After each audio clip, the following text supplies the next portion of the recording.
Hello students, how are you all? As you know, in the previous lecture we have discussed about the Griffith experiment. Okay?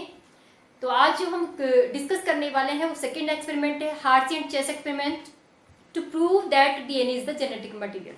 Okay, Hershey and Chase experiment.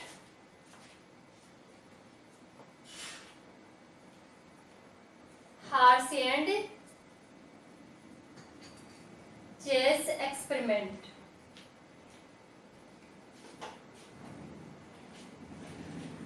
In this experiment, Harsey and Chase used two things. Okay, उन्होंने दो चीजों का use किया, E coli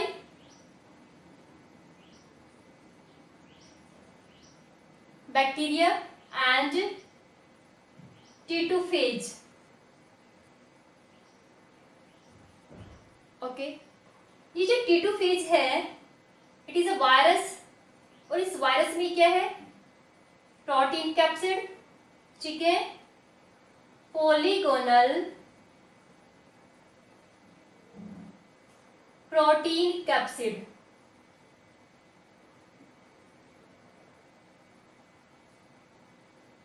ठीक है, this is tell. Okay, यहाँ पे क्या है, टेल प्रेजेंट है और this is the genetic material. Okay, ये क्या है, genetic material.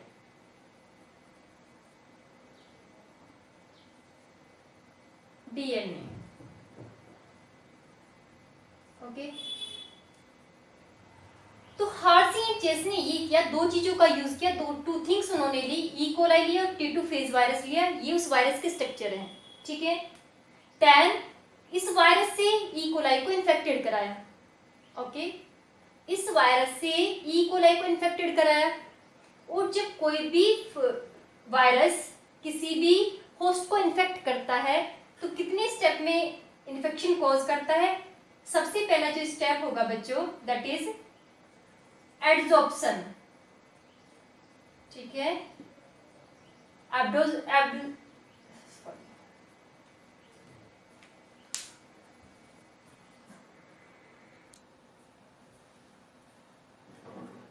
Hello students, how are you all? As you know, in the previous lecture we have discussed about the Griffith experiment. Okay, तो ये जो Griffith का experiment है, this experiment is done to discover that DNA is the genetic material.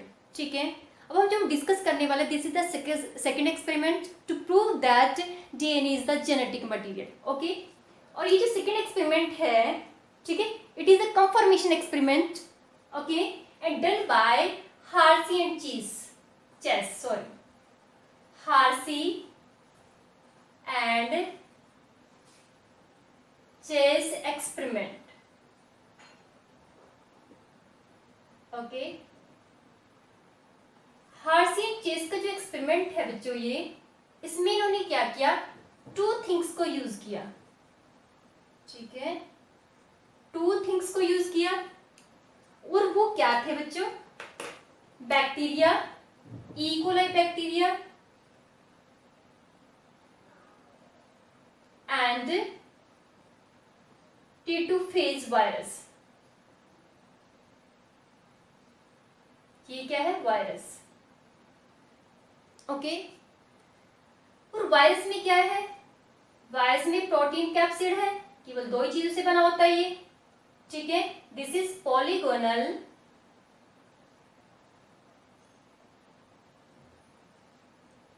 Protein capsid.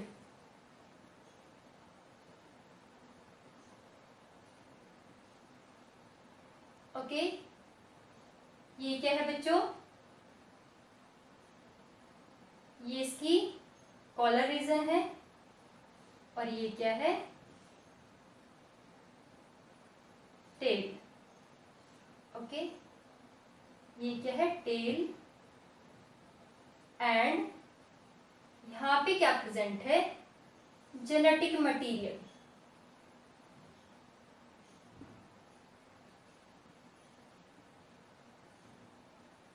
Okay, and as you know that then when virus infected any cell, ठीक है, जब virus किसी भी सेल को इन्फेक्ट करता है तो क्या करता है बच्चों कि इस प्रोटीन कोड को, ठीक है, सबसे पहले ये सेल के साथ अटैच होगा जिसे हम क्या बोलते हैं एड्सॉर्प्शन, ठीक है, इसके साथ क्या होगा अटैच होगा यहाँ पे, ठीक है, इसमें इन्फेक्शन करेगा, अपने डीएनए को क्या करेगा इसके अंदर इंजेक्ट करता है, ठीक है। तो ये है वायरस का इन्फेक्शन कोज करने का तरीका, ठीक है। क्या करते हैं वायरसेस, अपने प्रोटीन कोड को किसी भी होस्ट की बॉडी से बाहर छोड़ते हैं और अपना जो भी जेनेटिक मटेरियल है उसको होस्ट की बॉडी में क्या करते हैं इंजेक्ट करते हैं, ठीक है। This is the mechanism by which the viruses cause infection in any host, ठीक है। तो इस तरीके से ये क्या करते हैं इन्फेक्शन कॉज करते हैं। अब हार्ट से चेस्ट ने इन दोनों को लिया, ठीक है। एक बार क्या किया उन्होंने कि प्रोटीन कोड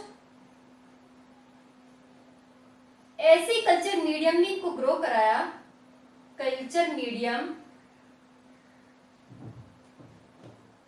जिसमें सल्फर क्या है रेडियो एक्टिव है, सल्फर 35 का यूज किया, sulphur is radio active sulphur, ठीक है। सेकेंड केस में उन्होंने ये कराया, फर्स्ट केस ये हो गया हमारा, ठीक है। सेकेंड केस में उन्होंने ये कराया कि कल्चर ऐसे मीडियम में किया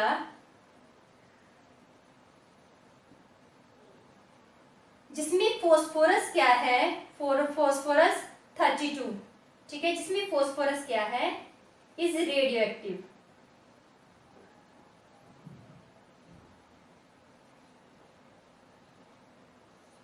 समझ में आ रही है बात। मीन्स इन दोनों चीजों को लेके इसका इन्फेक्शन किसके अंदर कराया, बैक्टीरिया के अंदर कराया, और बैक्टीरिया को दो मीडियम के अंदर ग्रो किया, एक मीडियम वो जिसमें सल्फर क्या है रेडियो एक्टिव है, another medium in which phosphorus is radio active, ठीक है। सल्फर जो रेडियो एक्टिव है उसका मास कितना है 35, और जो फोस्फोरस रेडियो एक्टिव है बच्चों उसका मास कितना है 32, ठीक है। जब इन दोनों मीडियम में इन्होंने ग्रो कराया तो आपने एक चीज ध्यान रखनी है कि जो ये सल्फर है, ठीक है, sulphur is the constituent of the proteins, ठीक है। सल्फर किसका कॉन्स्टिट्यूएंट है प्रोटीन का, क्योंकि 2 अमीनो एसिड्स ऐसे हैं, 2 अमीनो एसिड्स ऐसे हैं जिनके अंदर क्या प्रेजेंट है सल्फर, ठीक है। कौन कौन से हैं, सरीन, नो, मीथियोनिन,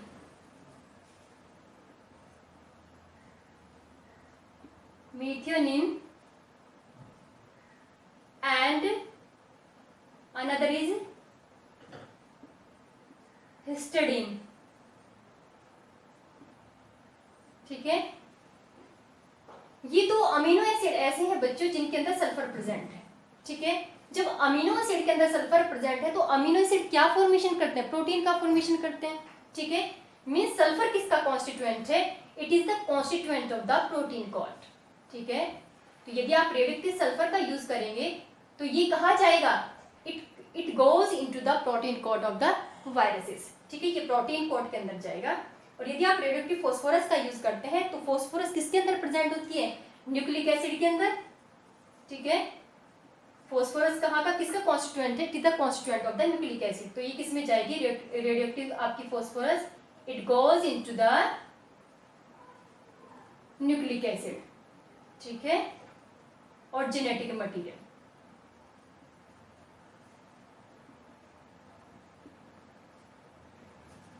अब इन्फेक्शन तो कोज करा दिया, ठीक है। इसके बाद उन्होंने क्या किया कि जो ये वायरस से इन्फेक्टेड बैक्टीरिया हैं इनका क्या कराया बच्चों, सेंट्रीफ्यूगेशन, ठीक है, सेंट्रीफ्यूगेशन कराया। एक ये बैक्टीरिया है जिसकी बॉडी पे कौन सा वायरस है, इन विच रेडियोएक्टिव सल्फर इज प्रेजेंट, ठीक है, ओके। एक अनदर वायरस है जिसके अंदर क्या प्रेजेंट है, रेडियोएक्टिव फास्फोरस, ठीक है। एक ये फर्स्ट एक्सपेरिमेंट हमारा ये हो गया, फर्स्ट कंडीशन ये है और हमारी सेकेंड कंडीशन क्या है, दिस। ठीक है, इन्फेक्शन कराने के बाद, ठीक है, दोनों की दोनों बैक्टीरियल सेल को इन्फेक्शन कराने के बाद उन्होंने इसका क्या करा है, सेंट्रीफ्यूगेशन।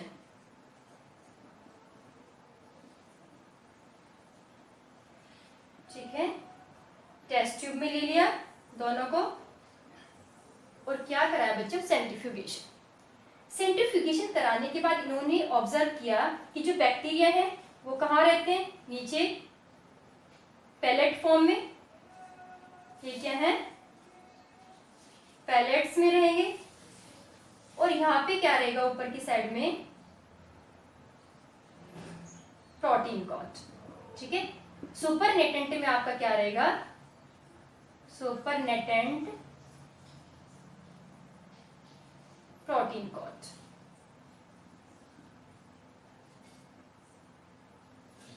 ठीक है, इधर भी क्या है, इधर भी ऐसे ही बनाना है आपने, these are the bacteria.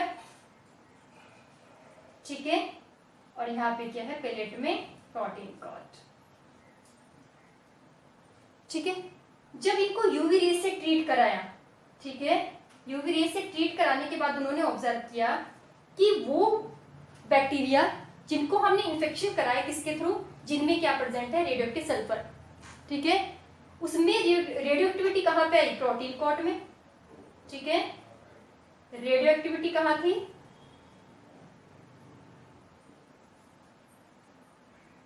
Activity in protein cot. ठीक है, मीन्स सुपरनेटेंट में। ओके, और जिनमें हमने फोस्फोरस को यूज किया उनमें जो रेडियो एक्टिविटी थी वो कहाँ पे थी, पैलेट में। ठीक है, बैक्टीरिया के अंदर क्या मूव करता है, जेनेटिक मटेरियल मूव करता है।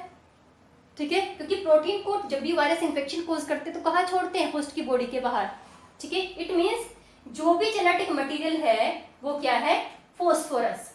ठीक है, this is the confirmatory experiment which prove that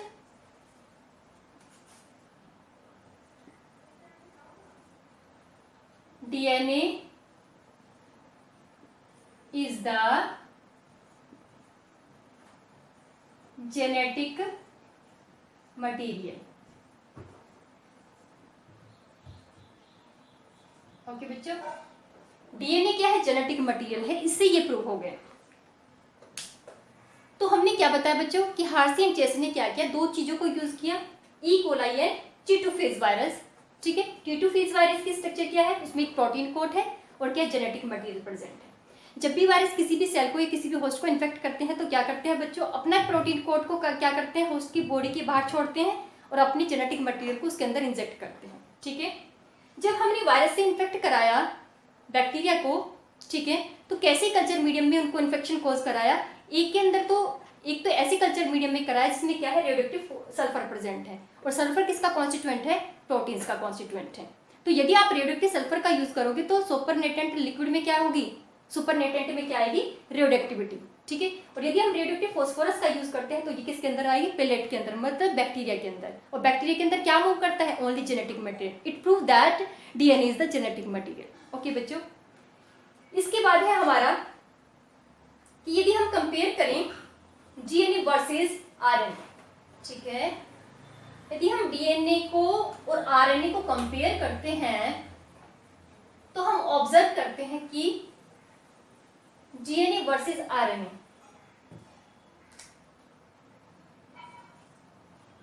DNA versus RNA. Okay,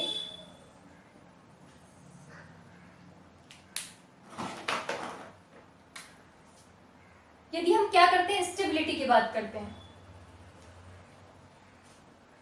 stability. Okay, तो डीएनए इज मोर स्टेबल। ठीक है बच्चों, डीएनए इज मोर स्टेबल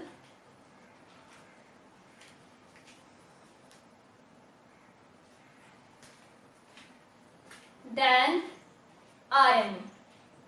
ठीक है, आरएनए की कंपैरिजन में ज्यादा स्टेबल है बिकॉज यहाँ पे क्या है, केवल 1 OH ग्रुप है, ठीक है, क्योंकि सेकंड कार्बन पे क्या है, ऑक्सीजन रिलीज हो गई है, डीऑक्सीराइबोस शुगर है, ठीक है। तो हमने स्टेबिलिटी की बात करें तो क्या है कि डीएनए इज मोर स्टेबल। क्यों स्टेबल है, क्योंकि किसके पास केवल एक ही OH ग्रुप है। सेकंड यदि बात करें तो इसमें क्या है, थाइमिन,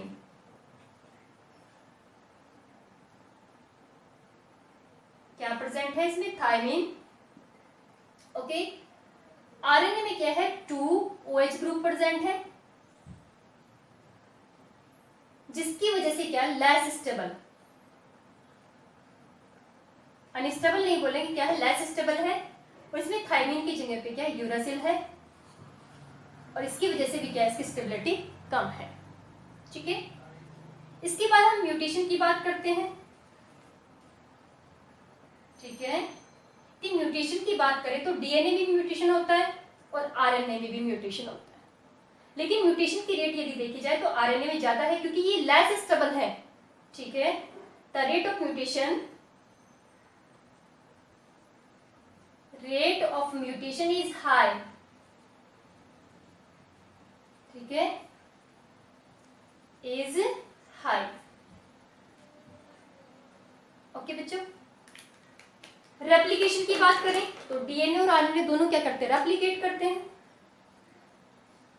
रेप्लिकेशन,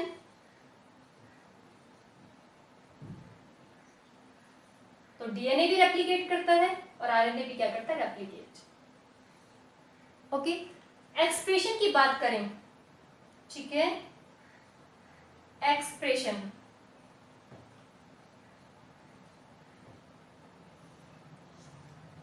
तो जब भी डीएनए एक्सप्रेस करेगा बच्चों तो डीएनए से क्या बनता है, आरएनए, मैसेंजर आरएनए, और मैसेंजर आरएनए से क्या बनती है बच्चों, प्रोटीन, जिसे हम क्या बोलते हैं, सेंट्रल डोग्मा। डीएनए से जब आरएनए बनेगा उसे बोलते हैं ट्रांसक्रिप्शन, ठीक है, और मैसेंजर आरएनए से प्रोटीन के फॉर्मेशन को बोलते हैं ट्रांसलेशन। जबकि आरएनए में क्या होगा, यदि किसी भी इंडिविजुअल के अंदर आरएनए जेनेटिक मटेरियल है तो वो इससे पहले क्या बनाएगा, डीएनए, ठीक है, डीएनए से क्या बनाएगा, मैसेंजर आरएनए, और मैसेंजर आरएनए से क्या बनेगी बच्चों, प्रोटीन। मींस वो ऑर्गेनिज्म जिनमें आरएनए जेनेटिक मटेरियल की तरह प्रेजेंट है तो उनमें एक एक्स्ट्रा स्टेप प्रेजेंट है, ठीक है, जिसे हम क्या बोलते हैं, रिवर्स ट्रांसक्रिप्शन, ठीक है। क्या है, reverse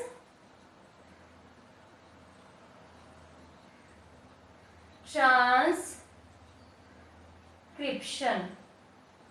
reverse transcription means most of the cases में क्या होता है, ट्रांसक्रिप्शन में डीएनए से आरएनए का फॉर्मेशन होता है, ठीक है, और यहां से क्या हो रहा है, आरएनए से डीएनए का फॉर्मेशन हो रहा है, इसीलिए इसे क्या बोलते हैं, रिवर्स ट्रांसक्रिप्शन। तो आरएनए जिनके अंदर जेनेटिक मटेरियल है they have an extra step, ठीक है, जिसमें क्या होगा, आरएनए से डीएनए बनेगा, डीएनए से क्या बनेगा, मैसेंजर आरएनए, और मैसेंजर आरएनए से क्या बनती है बच्चों, प्रोटीन बनती है, ठीक है। तो आज हमने आपको बताया कि हमने एक्सपेरिमेंटल स्टडी कर रहे थे, ठीक है, एक्सपेरिमेंट को पढ़ रहे थे। सबसे पहला एक्सपेरिमेंट हमने कौन सा पढ़ा, ग्रिफिथ का एक्सपेरिमेंट, जिसमें हमने ये देखा कि जो डीएनए है that is the genetic material, okay.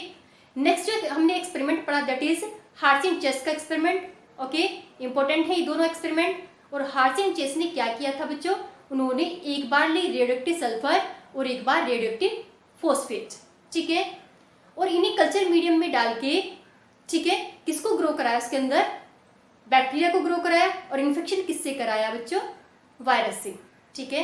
तो जिस मीडियम में क्या था, रेडियोएक्टिव सल्फर थी, उनमें जो रेडियोएक्टिविटी आई वो किस में आई, सुपरनेटेंट में, ठीक है। और जिनमें आपने किसको यूज किया, रेडियोएक्टिव फॉस्फेट को, तो उसमें आपने ऑब्जर्व किया जो रेडियोएक्टिविटी है this is present inside the bacteria, ठीक है, क्योंकि जब वायरस इन्फेक्शन कोज करते हैं तो अपने जेनेटिक मटेरियल को कहाँ करते हैं, होस्ट के बॉडी में इंजेक्ट करते हैं। होस्ट के बॉडी में आपको क्या मिला, रेडियोएक्टिव फॉस्फोरस मिला। फॉस्फोरस कहाँ प्रेजेंट है, DNA, it means DNA is the genetic material, ठीक है। तो ये आपका क्या होगा, कंफर्मेटरी एक्सपेरिमेंट हो गया। इसके बाद हमने ये देखा कि आरएनए और डीएनए को यदि हम कंपेयर करते हैं किस किस पॉइंट को लेके, स्टेबिलिटी, म्यूटेशन, रेप्लिकेशन, एक्सप्रेशन, ठीक है। तो स्टेबिलिटी देखी जाए तो डीएनए की स्टेबिलिटी क्या है, वो आरएनए के कंपैरिजन में ज्यादा है। क्यों है, उसके पास केवल एक OH ग्रुप है और यहाँ पे क्या है, 2 OH ग्रुप है, ठीक है, फ्री वाले देखने हमें, ठीक है। इसके बाद म्यूटेशन देखे, दोनों म्यूटेशन करते हैं, लेकिन म्यूटेशन की रेट आरएनए में क्या है, हाई है in comparison to the DNA, ठीक है। रेप्लिकेशन की कैपेसिटी दोनों में है, ठीक है, दोनों क्या करते हैं, रेप्लिकेट करते हैं, अपनी कॉपी बना सकते हैं। एक्सप्रेशन में देखा जाए तो डीएनए जब एक्सप्रेस करता है तो डीएनए से क्या बनता है, मैसेंजर आरएनए, ठीक है, ट्रांसक्रिप्शन के थ्रू। और मैसेंजर आरएनए से जब प्रोटीन का फॉर्मेशन होता है तो किसके थ्रू होता है, ट्रांसलेशन के थ्रू। लेकिन जिनमें आरएनए जेनेटिक मटेरियल है बच्चों, उनमें थोड़ी रिवर्स प्रोसेस है, पहले आरएनए से क्या बनेगा, डीएनए, ठीक है, किस प्रोसेस के through, reverse transcription, okay. Then DNA से क्या बनेगा, मैसेंजर आरएनए, और मैसेंजर आरएनए से क्या बनती है, प्रोटीन बनती है, ओके। अब जो नेक्स्ट टॉपिक हम पढ़ने वाले दैट इज रेप्लिकेशन, ओके बच्चों। नेक्स्ट जो हमारा टॉपिक है वो क्या है, रेप्लिकेशन। और replication means the copying process, means DNA से डीएनए का फॉर्मेशन होना, ठीक है। The formation of DNA from DNA is known as the replication, okay, replication, ठीक है। Replication means DNA copying into DNA, ठीक है। सेल साइकिल की कौन सी फेज में होता है ये, it takes place in S phase, okay, किस फेज में, एस फेज में, ठीक है। तो रेप्लिकेशन कौन सी फेज में प्रोसीड होता है, it takes place in the S phase, okay. तो आज हम जो डिस्कस करने वाले हैं only the enzyme which used in the DNA replication, okay बच्चों। तो जो एंजाइम्स हम यूज करते हैं डीएनए रेप्लिकेशन में, सबसे पहला एंजाइम क्या है, हेलिकेज, हेलिकेज, ओके। जो डीएनए की क्या करते हैं, कॉइलिंग को क्या करता है, अनवाइंड करता है, डीएनए को ओपन करने का काम करता है, मींस जो हाइड्रोजन बॉन्ड प्रेजेंट हैं, ठीक है, उनको क्या करता है, ब्रेक डाउन करता है, ठीक है। Helicase help in unwinding of DNA और अनकॉइलिंग ऑफ डीएनए, ठीक है, कॉइलिंग ऑफ डीएनए, डीएनए की अनकॉइलिंग करता है ये, ठीक है। अब जो सेकंड जो एंजाइम है बच्चों दैट इज टोपोआइसोमरेज, टोपोआइसोमरेज। अब ये टोपोआइसोमरेज क्या करेगा, ठीक है, टोपोआइसोमरेज ये करता है, जो टेंशन बनती है जब आप दो स्ट्रैंड को ओपन करते हो, दो रोप को ओपन करते हो, तो जो उसमें टेंशन है, ठीक है, उसको रिलाइव करने का काम कर किसका है, टोपोआइसोमरेज, ठीक है। इट रिड्यूस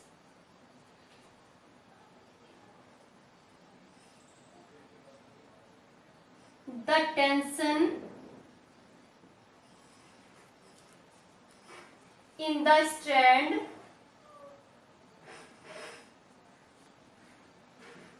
ऑफ डीएनए, ठीक है।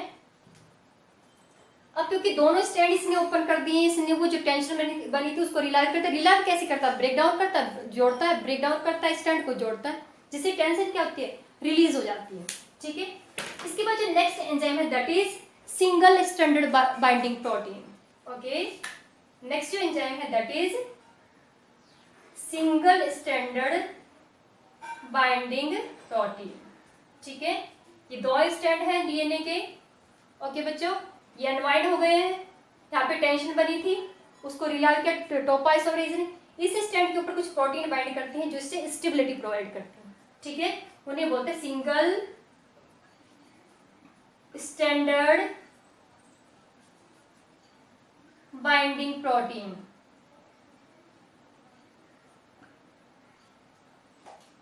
ओके। अब क्या होगा, अब कौन सा एंजाइम है, डीएनए पॉलीमरेज, ठीक है बच्चों। फोर्थ जो हमारा एंजाइम होगा, चलो पहले प्राइमेज देखते हैं, प्राइमेज, ठीक है। प्राइमेज क्या करता है, प्राइमर्स का फॉर्मेशन करता है। प्राइमर क्या है, short strand of RNA, short strand of RNA, RNA की छोटी छोटी स्ट्रैंड का फॉर्मेशन करता है, ठीक है। इसके बाद जो फिफ्थ है हमारा प्राइमेज के बाद जो प्राइमर का फॉर्मेशन कर रहा है, उसके बाद है हमारा डीएनए पॉलीमरेज।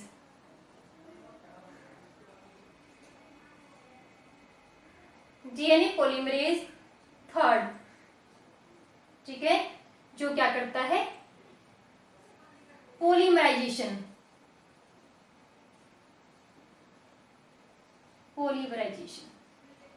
ओके बच्चों। जो सिक्स्थ एंजाइम है दैट इज डीएनए लाइगेज। क्या है लास्ट एंजाइम है हमारा डीएनए लाइगेज, जो क्या करता है स्मॉल स्मॉल स्ट्रैंड को बाइंड करता है, ओके। तो आज बच्चों हमने क्या पढ़ा, आज हमने पढ़ा हार्सियम चेस एक्सपेरिमेंट, देन हमने डीएनए और आरएनए को कंपेयर किया, और उसके बाद ये देखा कि यदि रेप्लिकेशन है, रेप्लिकेशन हम टर्म यूज कर रहे हैं तो इसका मतलब क्या है, डीएनए रेप्लिकेशन का मतलब है कि डीएनए से डीएनए की कॉपी बनना, ठीक है। अब डीएनए की से जब डीएनए की कॉपी बनती है तो सेल साइकिल की कौन सी फेज में बनती है, कौन सी स्टेज में बनती है, एस फेज में, ओके बच्चों। इसमें कौन कौन से एंजाइम यूज होंगे, सबसे पहला एंजाइम हेलिकेज है, मैकेनिज्म हम डिस्कस करेंगे नेक्स्ट लेक्चर में, ठीक है। हेलिकेज है अनवाइंडिंग में हेल्प करता है, टोपोआइसोमरेज है, ठीक है। टोपोआइसोमरेज के बाद के सिंगल स्ट्रैंड बाइंडिंग प्रोटीन है, ओके। देन प्राइमेज जो प्राइमर का फॉर्मेशन करेगा, डीएनए पॉलीमरेज जो पॉलीमराइजेशन करता है, then DNA ligase, okay. These are the enzymes which used in the DNA replication, okay. अब हम नेक्स्ट लेक्चर हमारा होगा उसमें हम डिस्कस करेंगे कि ये जो मैकेनिज्म है, ये एंजाइम कहाँ कहाँ पे वर्क करते हैं और ये प्रोसीजर कैसे होता है, ओके बच्चों, थैंक यू।